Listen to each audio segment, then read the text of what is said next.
Assalamualaikum warahmatullahi wabarakatuh. Selamat malam. Ketemu lagi di channel Ngomongin Hukum. Kembali kali ini kami akan menjawab atau menanggapi beberapa pertanyaan yang sudah disampaikan kepada channel Ngomongin Hukum melalui kolom komentar di YouTube kami. Nah, sebelum kami menjawab atau menanggapi, perlu kami sampaikan bahwa apa yang kami sampaikan itu adalah berdasarkan pengalaman dan pemahaman kami terhadap pertanyaan yang diberikan. Yang kedua, tanggapan atau jawaban kami bukan merupakan nasihat hukum, ya. Jadi kalau Anda ingin mencari nasihat hukum, Anda bisa mencari lawyer atau LBH tempat Anda berada atau berdomisili. Nah, kemudian yang ketiga, bisa jadi apa yang kami sampaikan atau kami tanggapi itu di kemudian hari relevansinya menjadi sudah tidak sama lagi, tidak sama lagi, karena bisa jadi di kemudian hari terdapat aturan hukum yang berbeda atau mungkin terdapat hal-hal yang sudah mengubah materi sehingga apa yang kami sampaikan itu sudah tidak sama lagi posisinya, ya. Jadi uh, hal-hal tersebut mohon dipahami dan mudah-mudahan apa yang kami sampaikan atau kami tanggapi bisa memberikan manfaat bagi Anda semua. Oke, kita masuk ke pertanyaan pertama. Pak, saya mau tanya, jadi ada kasus penipuan, tapi orangnya sudah kabur membawa duit ratusan juta. Tapi keluarganya atau kakaknya ingin bertanggung jawab atas kasus adiknya tersebut dan sepakat akan melunasi uang korban dan membuat surat perjanjian di atas materai akan melunasi dengan waktu maksimal 3 bulan. Jika melewati batas waktu yang ditentukan, maka barang yang bersangkutan akan diambil sebagai barang pengganti sesuai nominal yang dibawa kabur. Yang saya mau tanyakan, apakah bisa mengambil barang keluarganya atau kakaknya untuk pengganti uang yang dibawa kabur? Mohon penjelasannya. Ya, jadi kalau memang keluarganya itu bertanggung jawab, artinya mau menggantikan posisi adiknya yang berhutang, maka yang Anda lakukan adalah membuat surat atau perjanjian pengakuan hutang. Jadi diikat dulu nih di notarial. Jadi kita buat bahwa si kakak atau si keluarganya ini memiliki tanggung jawab atau kewajiban utang sekian rupiah dengan jaminan katakanlah rumah, sertifikat, atau mungkin BPKB kendaraan dan sebagainya.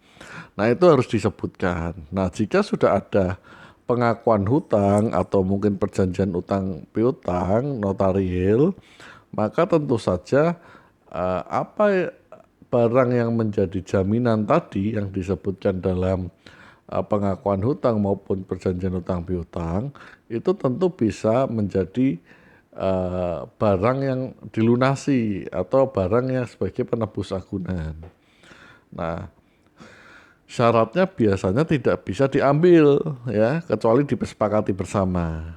Ya, syaratnya biasanya barangnya itu dilelang seperti itu. Nah, tapi kalau memang ada kesepakatan bahwa nilai utangnya dihapuskan dengan memberikan barang sekian rupiah, ya silahkan saja. Seperti itu, ya, kira-kira menjawab.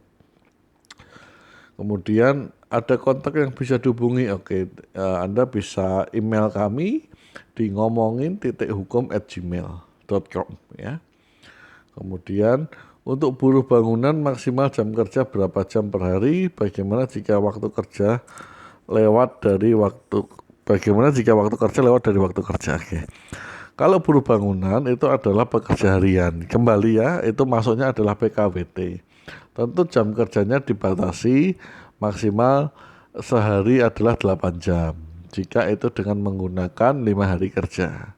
Kalau lewat gimana? Tentu saja lewat adalah lembur seperti itu. Dan lembur harus dibayar. Ya, jadi cukup jelas aturannya. Jadi tidak hanya melihat pegawai kantoran, tapi buruh bangunan itu juga termasuk PKWT.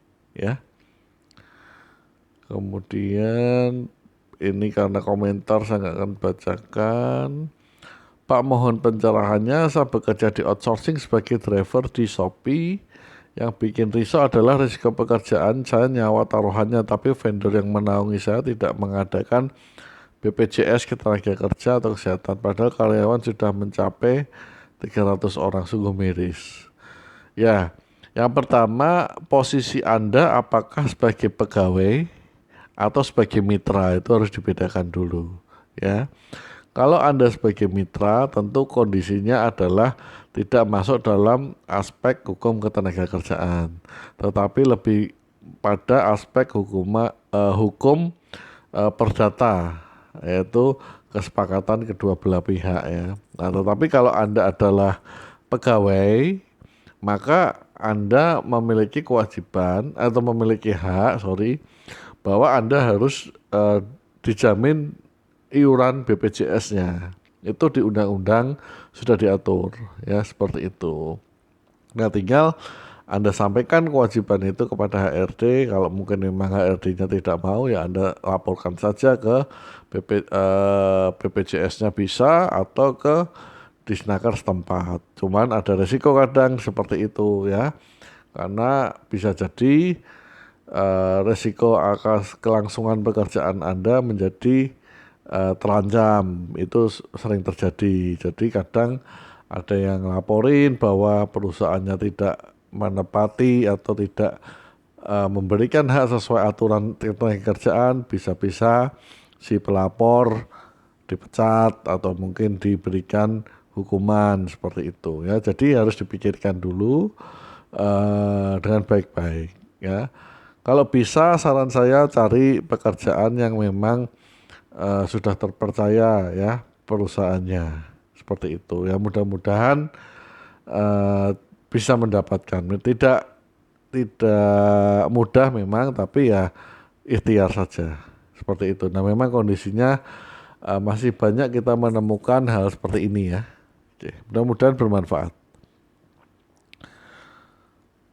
Buruh bangunan tadi sudah dijawab. Oke. Ini kemudian ada pertanyaan tentang pernikahan. Assalamualaikum, saya mau tanya, kalau nikah siri yang kerja istri terus cerai punya rumah, apa itu gono gini? Oke, jawabannya gini. Kalau nikah siri itu tidak masuk dalam catatan negara, sehingga pernikahannya tidak dianggap oleh negara. Kalau pernikahannya tidak dianggap oleh negara, maka tidak ada yang dinamakan harta gono gini ya. Anda tidak bisa menggugat ke pengadilan untuk harta gono gini. Jadi tergantung rumah itu atas namanya siapa, seperti itu ya. Jadi itulah posisi kalau nikah siri, seperti itu. Mudah-mudahan menjawab ya. Selanjutnya mau tanya, ada perusahaan gaji nggak UMR, jaminan ijazah asli nggak ada, BPJS nggak ada, izin tenaga kerja, termasuk perusahaan apa? Ya perusahaan yang tidak menepati aturan naker ya, simpel seperti itu. Ya, kalau bisa cari pekerjaan yang perusahaannya tuh bonafit. Biasanya kalau perusahaan yang seperti ini adalah perusahaan yang tidak mementingkan kelangsungan usahanya. Kenapa? Karena aturan mainnya sudah dilanggar. Seperti itu ya. Saya lanjut saja. Pak, saya bekerja di suatu BUJP atau outsourcing yang ditugaskan dalam suatu perbankan di area Jawa Barat dalam UUD. Oke, sebenarnya bukan dalam UUD nomor 35 ya. Dalam PP 35 tahun 2021 mengenai kompensasi, pasalnya udah jelas bahwa perusahaan wajib memberikan dana kompensasi setelah tanda tangan PKWT atau setelah berakhirnya PKWT. Dari awal 2021 sampai 2024 sama sekali tidak terrealisasikan dan tidak kunjung ada pencairan. Bank-bank lain se-Indonesia sudah mendapatkan, tapi di tempat saya bekerja tidak pernah mendapatkan. Itu gimana Pak? Mohon dibalas Pak. Oke. Yang pertama, Anda itu bukan pegawai bank yang ada di Jawa Barat itu. Anda adalah pegawai perusahaan outsourcing. Maka yang berhak memberikan atau yang wajib memberikan kompensasi setelah PKWT berakhir itu adalah vendor Anda, bukan bank. Ya, seperti itu. Harus clear dulu. Jadi Anda nagihnya itu ke vendor Anda, ke tempat Anda kerja, ya, ke perusahaan outsourcingnya. Nah, kalau dari 2021 sampai 2024 ketika ada eh, penambahan kontrak atau perpanjangan PKWT terus menerus tapi Anda nggak pernah dapat kompensasi, ya silakan dilaporkan saja ke Dinas Ketenagakerjaan setempat seperti itu, ya. Jadi solusinya seperti itu. Kalau Anda mungkin khawatir, Anda bisa saja berdiskusi dulu dengan pihak SDM tempat perusahaan outsourcing Anda bekerja. Anda tanyakan, Anda kan sudah tahu di PP 35 tahun 2021. Nah, Anda datangi, Anda diskusi, ajak diskusi. Nah, dari situ kalau memang tidak ada jalan temu, Anda bisa ajukan perundingan bipartit. Perundingan bipartit itu adalah perundingan jika terjadi salah satunya perselisihan hubungan industrial. Nah, ini kan ada perselisihan hak. Artinya kompensasi yang Anda harus dapatkan Anda tidak merasa tidak dapat dan Anda merasa dirugikan. Nah, kalau nanti di bipartit Anda masih tidak menemukan kesepakatan, Anda bisa lanjut ke Disnaker untuk mediasi. Di Disnaker tidak ada kesepakatan, Anda bisa gugat ke Pengadilan Hubungan Industrial. Kira-kira seperti itu tahapannya, ya. Mudah-mudahan menjawab. Oke. Ini statement saya nggak akan jawab. Oke nih. Saya karyawan tetap baru 2 tahun. Saya resign karena ada kepentingan yang tidak bisa ditinggalkan. Tapi saya nggak dapat apa-apa kecuali BPJS TK. Saya lapor kemana? Oke. Nah, Anda pertama lihat dulu apakah posisi karyawan tetap Anda itu ada ikatan dinas atau tidak. Ya, Anda baca dulu kontraknya, jangan terburu-buru. Kalau ada ikatan dinas, bagaimana Anda mengundurkan dirinya? Ya, apakah Anda mengundurkan dirinya one month notice seperti pengunduran diri biasa, atau Anda langsung cabut alias mangkir, atau bagaimana? Nah, untuk Anda ketahui ya bahwa untuk PHK karena mengundurkan diri atau mangkir itu memang nggak ada pesangon, ya. Jadi jangan salah paham. Jadi untuk setiap PHK karena mengundurkan diri atau mangkir itu memang tidak diberikan pesangon. Nah, sebelum Anda masuk ke mungkin perselisihan hubungan industrial, Anda lihat dulu datanya, ya, seperti itu. Mudah-mudahan menjawab. Nanti kalau masih bingung, setelah Anda lihat data, Anda bisa tanya lagi ke kami. Oke. Selanjutnya, banyak perusahaan ngawur. Depnaker harus melek. Sekarang banyak jam kerja Senin Jumat jam 8.05, Sabtunya 8.14. Seminggu udah lebih dari 40 jam. Ya, sepanjang ada kesepakatan dan ada pembayaran overtime, nggak ada isu dong. Kecuali itu nggak ada, ya. Oke, saya lanjut saja. Namanya restoratif justice. Boleh sambil dijelaskan. Oke, restoratif justice itu adalah upaya penegakan hukum dengan cara gampangnya istilahnya gini, tidak perlu melalui dipenjara dan sebagainya sepanjang hak-hak dari si korban atau kerugian dari korban telah dipulihkan, seperti itu. Jadi restoratif justice itu bisa saja hukumannya kerja sosial seperti itu sepanjang sudah digantikan seluruh katakanlah ya ada pidana nih, ada tiba-tiba pencurian handphone. Nah, kemudian pencurian handphone itu dilatar belakangi karena si pencuri memang sudah tidak punya uang untuk berobat anak, katakanlah seperti itu, sehingga dia terpaksa mencuri dan menjual handphone itu, katakanlah untuk anaknya berobat. Nah, nanti tergantung hakim tuh sama jaksa, apakah bisa masuk kategori restoratif justice sepanjang kerugian dari si korban, yaitu handphone, bisa dikembalikan dan hak-haknya juga bisa dikembalikan. Artinya si korban sudah merasa sudah cukup, saya sudah merasa mendapat keadilan seperti itu. Nah, itu bisa melalui restoratif justice dan tidak harus masuk penjara si orang yang melakukan pencurian tadi, ya. Gambarkan gampangnya kira-kira seperti itu. Mudah-mudahan menjawab, ya. Oke, selanjutnya, oke ini terima kasih. Nah ini, halo Pak, coba bahas bagaimana balik nama sertifikat tanah atas nama orang yang sudah meninggal dan ahli warisnya tidak tahu kemana.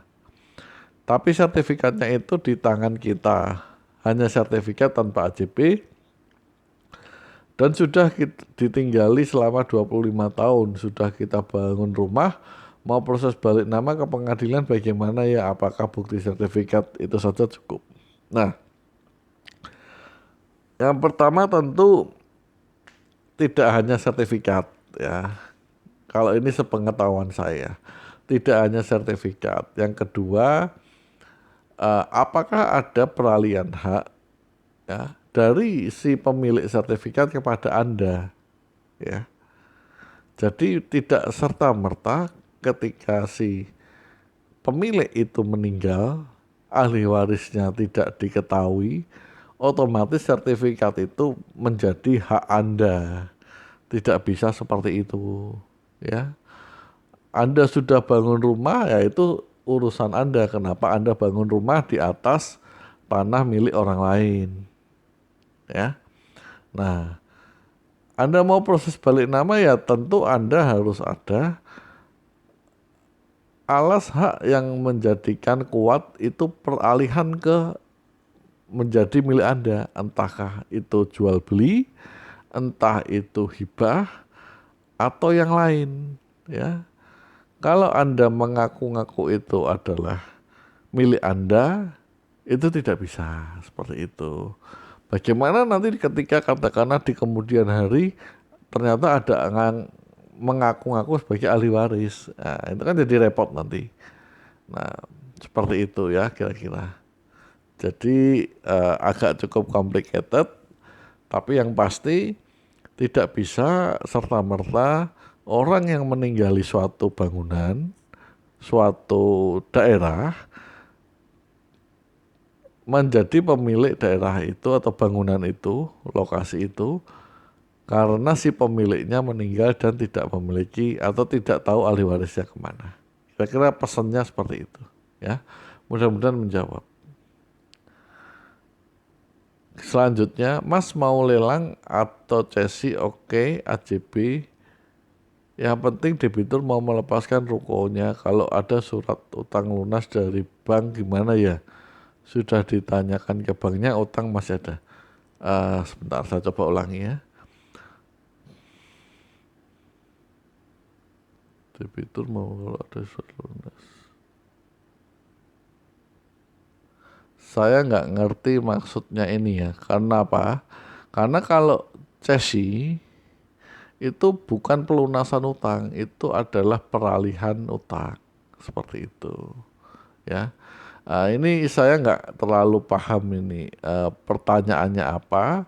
Mungkin bisa dieksplor lagi atau ditambahkan informasi ya mengenai apa yang mau ditanyakan. Tolong disesuaikan bahasanya sehingga mudah dipahami, ya.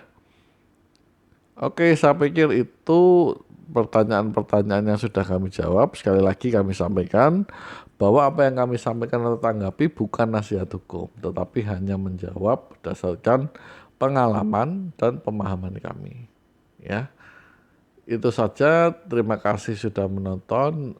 Jika Anda merasa bahwa video ini bermanfaat silahkan share, tapi kalau ada kekurangan silahkan Anda komentar di kolom komentar sehingga kami bisa memperbaiki ke depannya.